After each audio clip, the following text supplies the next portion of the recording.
Sylvie Sénat. Bonjour, Sylvie Sénat. Donc aujourd'hui, nous allons voir comment fixer ses tarifs quand on est indépendant. Donc, je me présente pour ceux qui ne me connaissent pas. Donc, je suis directrice comptable et financière externalisée, dirigeante de Sénat Consulting depuis 2009 et fondatrice de le B.A.B.A. de la gestion financière. J'ai plus de 30 ans d'expérience dans la comptabilité et la finance d'entreprise. Donc, aujourd'hui, donc on va voir comment se fixer, ses tarifs quand on est indépendant et surtout quand on est débutant. C'est vrai que c'est quelque chose de difficile quand on démarre, de se dire à quel tarif je vais facturer. Donc moi je dis il y a 3 questions en fait à se poser. C'est quel revenu je désire obtenir et quel chiffre d'affaires dois-je dégager pour obtenir ce revenu et quelles sont les charges que je dois prendre en compte, pour pouvoir avoir le revenu que je désire. Donc là, on va aller voir un petit peu tout ça en détail. Donc, est-ce qu'on préfère le taux horaire ou le taux journalier? Ça dépend des missions, ça dépend de ce que vous allez facturer. Le taux horaire, en fait, lui, permet de calculer un tarif d'après le nombre d'heures nécessaires à la réalisation de la mission. Le taux journalier, il définit votre prix à la journée. Donc, dans quel cas choisir l'un ou l'autre? Moi, je dis cela dépend d'abord de la nature et des circonstances de votre mission. Le taux horaire, j'aurais tendance à dire que je l'utiliserais plus pour, qui serait plus utile pour des prestations ponctuelles, hein. Donc comment je vais calculer ce fameux taux horaire? Donc, faut penser, à ajouter le montant pour couvrir, vos charges sociales et fiscales, ainsi que vos frais d'activité. Souvent, c'est celle-ci qu'on oublie, les frais d'activité. Et après, on va diviser ensuite le montant qu'on aura trouvé, par le nombre d'heures travaillées dans le mois et on obtiendra donc son taux horaire. On va essayer de reprendre ça en détail. Mon conseil, par rapport à ça, du jour par rapport à ça, c'est renseignez-vous déjà sur le barème de votre secteur d'activité, qu'est-ce qui est pratiqué? C'est quand même déjà pas mal de savoir. Comme ça vous donne quand même une idée, de la rémunération à laquelle vous pouvez prétendre. Et prenez en considération aussi votre niveau d'études, votre expérience professionnelle, et comme ça vous permettra aussi de mettre votre rémunération à la hausse. Donc, pour pouvoir déjà déterminer, votre salaire, de combien vous avez besoin? De 2 000, 2 500, 3 000 € net, par mois. Donc ça, c'est déjà la bonne question à vous poser. Et après, vous allez rajouter déjà vos charges sociales et fiscales. Donc, pour pouvoir les rajouter, moi je dis souvent à mes clients, prenez 50% de votre salaire, net idéal que vous avez, estimé, et ça vous permettra à peu près de couvrir, vos charges sociales et fiscales, votre impôt sur le revenu, et votre fameux, la contribution, le CFE, qui est la cotisation foncière des entreprises. Il ne faut pas l'oublier, elle aussi. Elle fait partie, je dirais, des charges et des impôts que vous allez devoir payer. Donc c'est pour ça que je dis 50%, c'est pas mal. Par contre, concernant les congés payés, vous savez que quand vous êtes indépendant, vous ne cotisez pas, aux congés payés et donc mais pourtant vous allez bien en prendre parce qu'il va bien falloir quand même se reposer un petit peu.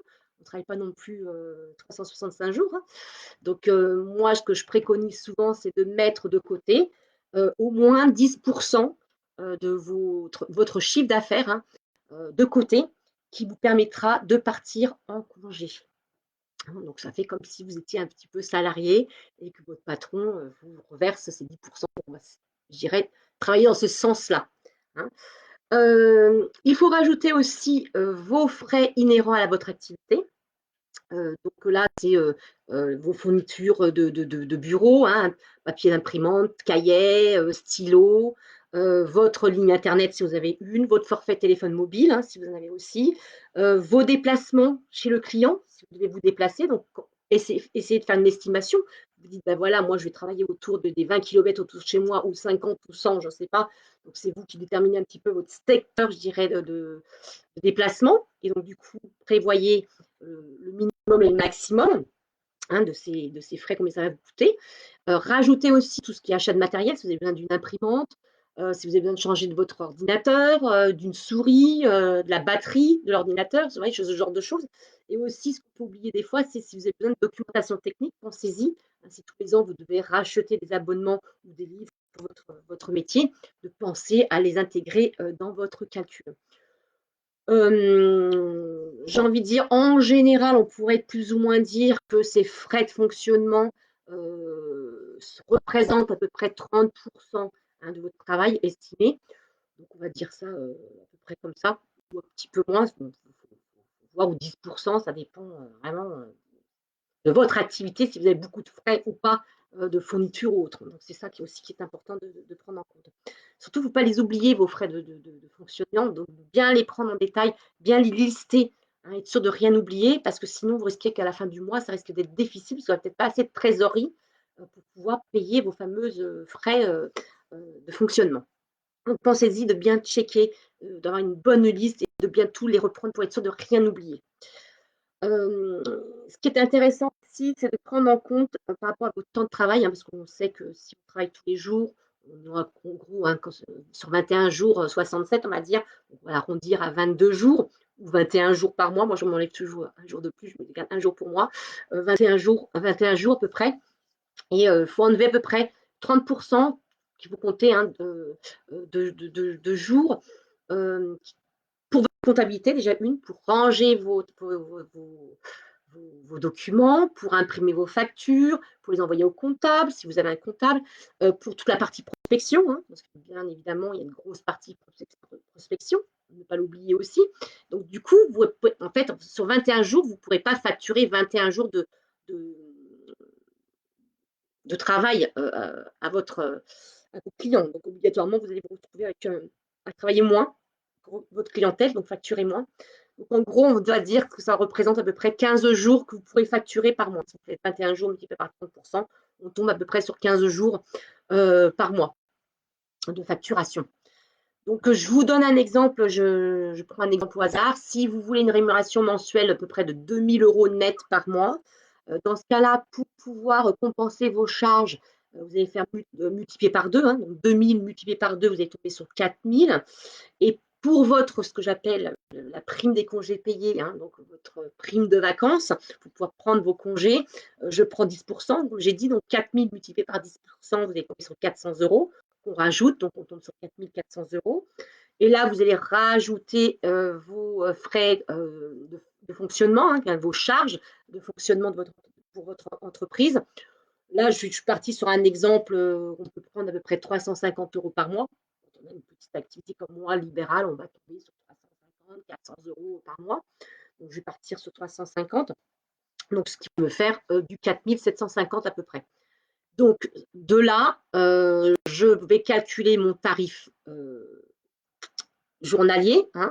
Donc, je fais mes 4 750 que je vais diviser par mes 15 jours, puisque j'ai dit que j'aurais fait 15 jours de facturation. Je tombe sur du 316 € à peu près par jour. D'après mes calculs, je pense que c'est ça. J'hésite un petit peu. Et donc, du coup, une fois qu'on a son tarif journalier, je divise par 7. En général, on va rester comme si on était sur 35 heures, mais en général, on en fait beaucoup plus, mais ce n'est pas grave. On va rester sur une base de 35 heures, donc 7 heures par jour. Donc, si je fais 316, je divise par 7, vous devez tomber autour de 45 € de l'heure. Donc, ne facturez pas en dessous de ça. Et là encore, j'ai pris un exemple de 2 000 € par mois. Mais si vous avez besoin de beaucoup plus, refaites ces calculs-là. Et obligatoirement, vous allez tomber sur un tarif horaire supérieur.